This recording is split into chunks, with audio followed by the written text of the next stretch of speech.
Assalamualaikum warahmatullahi wabarakatuh. Halo teman-teman semua, jumpa lagi dengan channel saya ABC Tutorial. Di video kali ini saya akan melanjutkan tutorial sebelumnya, yaitu membuat akun Shopee. Kali ini kita lanjutkan bagaimana kita bisa membuat atau mulai menjual produk di Shopee. Mari kita kenalan dulu ya dengan fitur-fitur yang ada di Seller Center Shopee. Tapi sebelum dilanjut, silahkan klik subscribe terlebih dahulu supaya teman-teman tahu kalau aku punya video baru. Nah, inilah teman-teman ya, seller centernya Shopee. Kita bisa lihat bahwasanya ini mengalami perubahan tampilan, yang mana perubahan tampilan ini juga cukup bagus ya daripada versi sebelumnya. Tutorial yang saya buat ini adalah versi untuk bulan Juni 2020. Nah, kita harus kenal dulu fitur apa saja yang ada di dalam Seller Center Shopee saat ini. Yang pertama, coba kita lihat, ini adalah pesanan yang meliputi pesanan saya, artinya kita bisa melihat apa saja produk yang sedang dipesan oleh para pembeli atau pelanggan kita ya. Ada yang belum bayar berapa, yang sedang dalam proses kirim berapa ya, yang perlu dikirim berapa, yang sedang menunggu respon untuk mengembalikan. Nanti kita akan tahu di sini. Angka-angkanya akan tertera pada bagian ini nanti ya. Itu termasuk produk kita yang diblokir. Kalau mungkin ada produk-produk yang melanggar ketentuan Shopee, akan muncul di sini produk yang diblokir ya. Kemudian stok produk yang sudah habis perlu kita perbarui. Nah, kita juga bisa melihat di sini semua yang kaitannya dengan pemesanan itu akan muncul di sini semuanya ya. Kemudian yang kaitannya dengan produk, sekarang di produk kita bisa melakukan penambahan produk ya, menambah produk baru, kemudian juga bisa melihat produk apa saja yang sudah diupload, dan juga bisa melihat pelanggaran ya. Pelanggaran ini yang mungkin kita lakukan karena tidak tahu begitu, karena belum membaca ketentuan dari Shopee. Jadi produk yang live itu yang sudah siap jual, habis itu yang stoknya sudah tidak ada. Yang diblokir itu yang melanggar ketentuan itu tadi. Yang diarsipkan itu produk yang belum dipublikasikan, sudah diupload tapi belum live gitu ya. Kemudian fitur selanjutnya teman-teman perhatikan, di sini ada promosi saya. Ini bagian paling penting dalam setiap aktivitas penjualan atau pemasaran. Kenapa? Iklan ini adalah corong kita. Masyarakat bisa tahu produk kita itu dari iklan ya. Kebanyakan itu kita mengiklan itu iman begitu rasanya, mengeluarkan biaya, tapi dengan iklan tentu kita bisa mendapatkan keuntungan yang jauh lebih besar. Itulah kekuatan iklan ya. Kita bisa tahu promosi kita apa,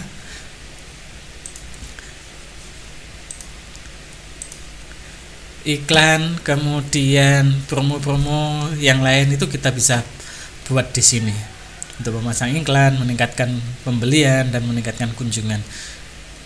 Meningkatkan pembelian otomatis kita juga penting sekali untuk meningkatkan kunjungan.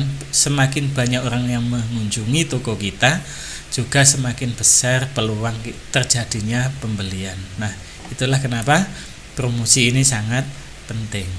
Fitur selanjutnya adalah keuangan. Fitur keuangan, kita bisa mengetahui penghasilan kita dari periode ke periode. Misalnya dari tanggal sekian sampai tanggal sekian ya. Kemudian dari bulan ini sampai ini kita bisa tahu itu. Nah, oleh karena itu fitur ini sangat penting, karena setiap hari yang kita harapkan penghasilan kita itu bertambah. Setiap hari penghasilan ini selalu saya cek saldonya juga, kemudian rekening bank itu juga nanti kita upload atau kita masukkan data bank kita untuk menerima pembayaran dari Shopee pada video berikutnya tentunya ya, karena ini butuh pembahasan khusus. Data bisnis, performa toko, kemudian penalti itu bisa kita lihat pada fitur data, yang mana ini data bisnis itu berupa data grafik ya, yang menunjukkan angka naik turunnya sebuah omset penjualan, naik atau tidak kita bisa tahu. Kemudian coba kita lihat konversi, kita juga bisa tahu ya. Kemudian total pengunjung juga tahu, kemudian penjualan per pesanan berapa. Nah, artinya konversi itu adalah banyaknya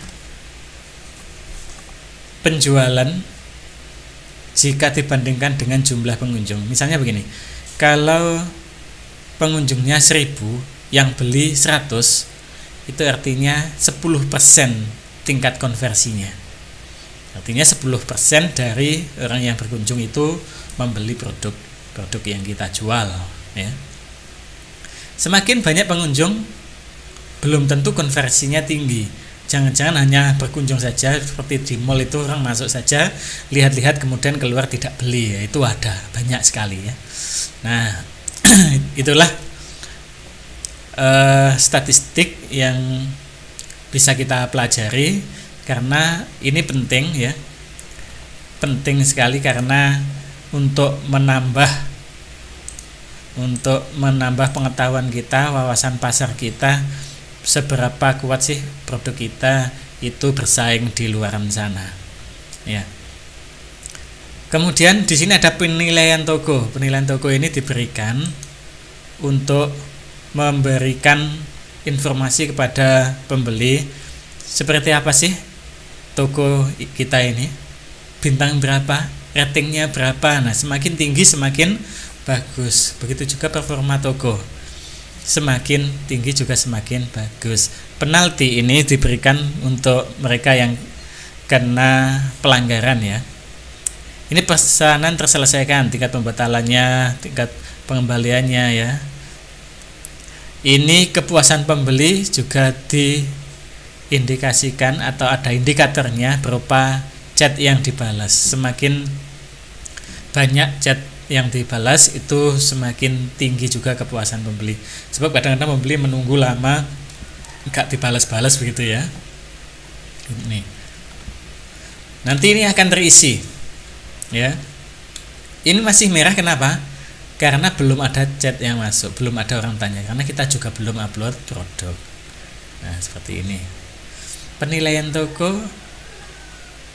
ini juga muncul nantinya. Ya, kemudian profil toko, kita belum melakukan update pada profil toko, nanti akan kita update pada video berikutnya. Kemudian dekorasi toko, kategori toko, nah semuanya nanti termasuk jasa kirim dan alamat yang harus kita atur nanti. Semua akan dibahas lengkap dalam video selanjutnya. Oleh karena itu, jangan sampai ketinggalan video saya nanti. Mulai sekarang yang belum subscribe silahkan subscribe dulu dan hidupkan tombol loncengnya supaya teman-teman tahu kalau aku punya video baru dan teman-teman juga tidak ketinggalan. Terima kasih teman-teman sudah menonton video saya, dan sampai jumpa kembali di video saya selanjutnya. Assalamualaikum warahmatullahi wabarakatuh.